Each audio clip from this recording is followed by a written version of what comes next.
Want to quickly hide and then later unhide a few photos or videos on MacBook Neo or any MacBook's gallery? Here's how to do it.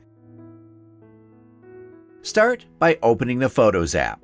Then find the photo or video you want. Select one or multiple items. Right-click or use a two-finger tap to open the Options menu. From there, scroll down and click on Hide. You'll get a pop-up saying it'll be moved to the hidden album. Click Hide to confirm.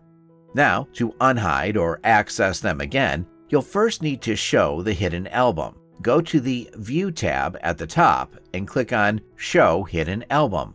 You'll now see the hidden album on the left sidebar appeared right away. Open it, then unlock it using your password or fingerprint.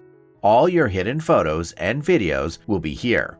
To unhide, just right-click on any item and select Unhide. That photo or video will straight go back to their original location. Thanks for your time with us.